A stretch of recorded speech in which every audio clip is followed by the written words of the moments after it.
As I think all of you know, the United States is now the most religiously diverse place in the world, and among developed nations, the most religious. Since Columbus's men splashed ashore on their first voyage to the Indies, religion has sometimes brought out the best and worst of human nature, and this continent has served as both promised land and launching pad for the creation of a not only multi-ethnic but pluralist state that is, as has been mentioned several times before this morning already, one of the most religiously observant, the most religiously observant of the wealthy industrialized nations, but I think it also is significant to remember. With the fastest growing component of the overall population being people with no religious affiliation, with no stated allegiance to a creed or congregation. Now, I think it's fair to say that my colleagues and I, and probably many of you, have been struck by the strong performance of atheists and agnostics on this survey. What might explain their relatively high levels of religious knowledge? Now, I have to say that our data don't speak directly to this question, but we do know, as I'll discuss in just a few minutes, that their strong performance is not merely a function of their higher than average levels of educational attainment. We think, though, that their relatively high levels of religious knowledge may reflect a fair amount of thought and consideration given to religion by people who describe themselves as atheist or agnostic. These are folks who have chosen to identify with a relatively small, they make up about 4% of the U.S. population, and a relatively unpopular portion of the U.S. population. Now, we know that very few people were raised as atheists or agnostics.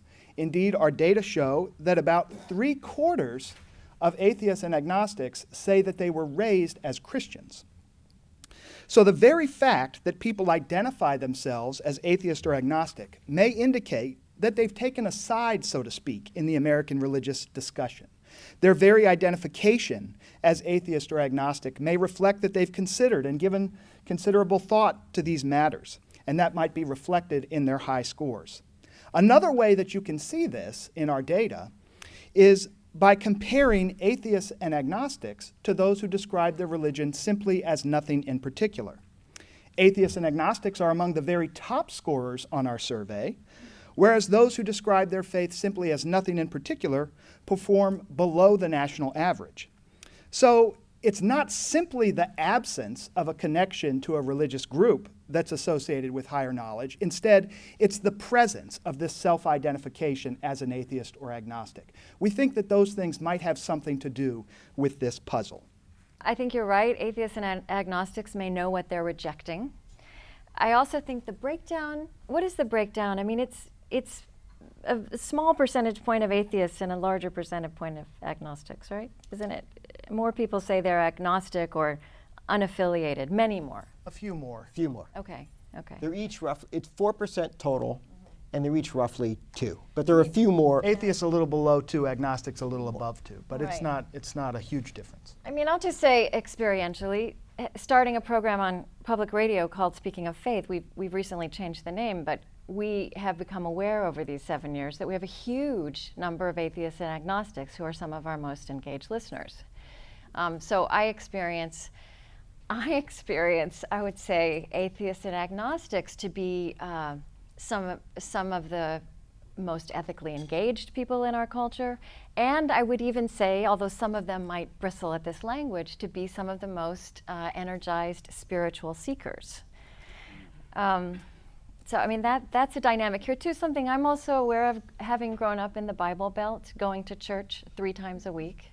I would have utterly failed. I would have been one of those 6 people. I'm not stupid, Oh, right? come on. No, I wouldn't have learned any of this. I learned, it was about living in a culture, right? It wasn't about a base of knowledge. Intellectual curiosity was not encouraged. And this gets at the question that's raised for me so much, not the so what question, but so what's the source of the problem and how do we talk about a solution? I don't think intellectual curiosity is encouraged inside many traditions and many religious communities. The goal of education, as far as I'm concerned, and I think most other teachers, would not be just to educate someone about the community they're in, but to educate them about the world they're a part of. I don't see how else to do that without offering courses like this. If you don't equip a child from a place like that to understand about the larger world, then I think you've left them really handicapped if they ever decide to leave that community, even though I'm not sure that this community we're talking about really exists, where there aren't any minorities, but saying that it does. And I think that the social studies in general, and not just the field of teaching about religions, is tasked with that, to teach students how to participate and be a part of their world. Even this nation, you know, we deal on a community level, we deal on a state level, we deal on a national level.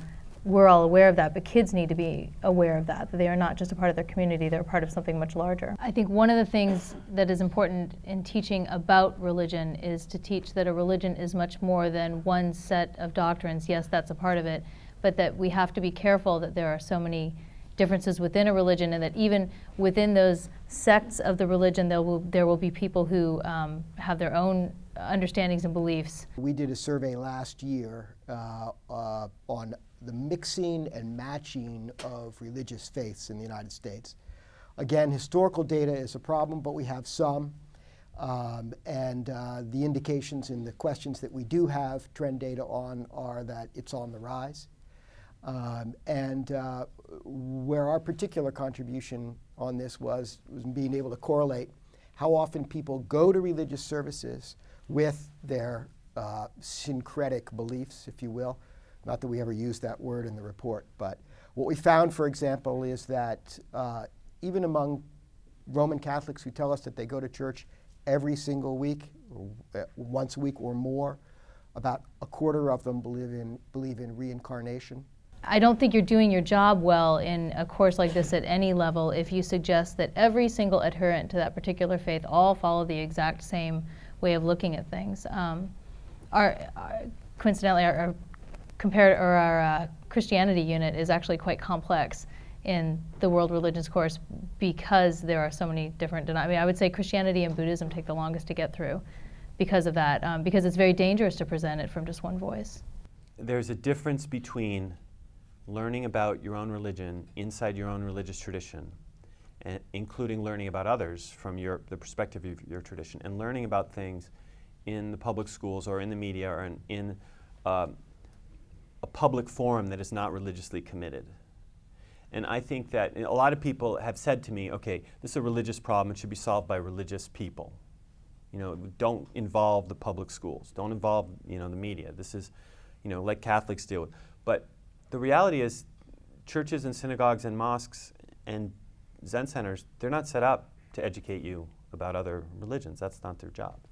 The job of the public schools is to educate our young people about the world and to prepare them to be citizens. And I think the question is, do you accept the premise that I have argued, and others as well, that knowing about the world includes knowing about the religious traditions of the world, and that that's something that we need to do to equip for citizenship? So I think there would be a difference in those two hypotheticals. And I think that the one where we learn about religions inside our public institutions would in some ways be preferable, because we would be getting a kind of collective civic conversation about religions going, rather than an inside a particular religious tradition. That said, I totally welcome conversations about other religions inside particular religious perspectives. I think some of those are incendiary. Like, I'm not sure I would want to send my kid to a class on Islam that was taught by the Reverend Franklin Graham. But some of them are informative. This year, with the end of Ramadan, Eid coinciding with the 9/11 anniversary, there was an opportunity for us at CNN to do, and a lot of, a handful of other news organizations did this, on explaining the nervousness within the Muslim community about being perceived to be celebrating, on the eve of the 9/11 attacks. And all of these relatively dramatic revisions to plans that mosques had around the country to do celebrations that they would ordinarily do, and a lot of them were canceled or postponed or turned into open houses for communities to come in and learn more about them. And a story like that, I think, is an opportunity to get way beyond, what the Quran is, and to explain what's Eid, what's Ramadan, how is Eid determined, why, the importance of a lunar calendar. All of that in ways that are really just kind of parentheticals here and there throughout the story. So you're not hitting the readers over the head with it, but you're telling them, why this matters, and in a way, at a moment where they're naturally curious about it. So, when a member of the Church of Jesus Christ of Latter-day Saints, declares his candidacy for president, that's, a wonderful opportunity, I think, for the news media to capitalize on interest that doesn't ordinarily exist, to do a lot of stories about Mormonism. And I think that, we have the opportunity there to explain and a ready audience. How much of religious coverage in the United States is sort of almost paternalistic anthropology, going to a public pool and watching a mass baptism and doing it from an arm's distance, but generally affectionate, hey, look at this kind of coverage? How much of it is an attempt to really lift the lid and understand what's going on in the minds of the people who are participating in that ritual, in that public expression of faith? Last week I had the opportunity to get up to New York to do some reporting on the proposed Islamic Center. Being there and doing a story about Faisal Abdul Rauf's former mosque in Tribeca and the current mosque that's already up and running at Park 51, a couple blocks north of Ground Zero. It was an entirely different experience to be there, watching these Muslims worship, talking to them, being in the actual structures. And I think that there's a real risk of that getting lost as reporters kind of get out less and less. If you want to talk about the religion that everybody wants to talk about now, which is Islam, it seems since 9/11 we've been struggling to have a national conversation about Islam, and we've been failing to have the national conversation. We have people who say Islam is a religion of peace, and we have people who say Islam is a religion of war, and then we have a rebuttal that says Islam is a religion of peace, and then there's a rebuttal to that that says Islam is a religion of war, and then there's a rebuttal to that that says Islam is a religion of peace. And that's basically all we're able to say. The question is why? Well, and the answer, I think, as this survey helps to point out, is because we don't know enough to have a conversation. So we are then launched into your point exactly, which is that the assertion of identity, right? I'm a Christian, they're Muslims, right? And so we can't have a conversation about, for example, Jesus in the Quran, Jesus appearing 100 times in the Quran, because we don't even know that the Quran is the holy book of Islam, or at least only half of us do. We haven't read it enough to know that Jesus is in there. And so what happens in terms of interfaith conversation and civic conversation about religion is simply the assertion of identity. I think that if we had more knowledge about the world's religions, that we could actually have conversations, whereas right now we can't have them. And I think that that's to the great detriment of our public and civic life, that we can't have a conversation about Islam, and so we see what is happening at the Islamic Community Center at Ground Zero. It isn't a conversation, it's a sort of assertion of this is me and you're not me, and therefore, go away. What do you think about in Murfreesboro, Tennessee, where there's this crisis now because of, an attempt to build a mosque there, and it's not on any kind of, not 9/11 related, and the only reason we object to it is because of the faith of the people who want to build it. It's unfortunate that it's now that the newspaper has to explain who these people are and what they believe. In a perfect world, we would have been doing a better job all along reflecting the community, so that when they do build the mosque, there's already some understanding of what those beliefs are and where they fit in the community and the vital role they play in the community. I think that's a failure. I think we have wrestled with this from the beginning.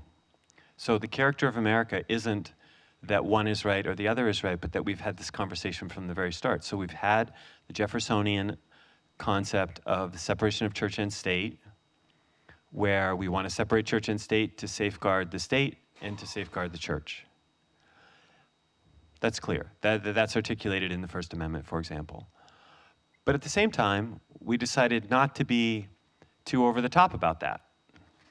So we decided we're going to have chaplains in the military. We decided we're going to have prayers before the US Congress. We decided that when our presidents put their hand on the Bible, they are going to swear to uphold the godless Constitution. So we've had that tension from the beginning. The wall that separates church and state in the United States has been not a Great Wall of China, it's been a picket fence that you can see, but you can also jump over. So I think that's the story, and I think that these hours do a really nice job in bringing that out. The ways in which, yes, there are people who see this as a Christian country. Yes, there are people who see this as a godless country or a secular country. And I like to think of the United States as a country where we are secular by law and we are Christian by choice. 80% or so of Americans exercise their right to free choice in religion by choosing to be Christian. So we also, of course, in this room and in this country have, as President Obama says, Buddhists and, oh, he didn't say that actually, Buddhists noticed, by the way. He said that we have, Muslims and Jews and Christians and Hindus and non-believers, to which the Buddhist said, what about us? And the Sikhs said, what about us? And the Confucian said, what about us? And the Taoist said, what about us, etc. So anyway, I think that conversation is what characterizes America rather than one of those two sides.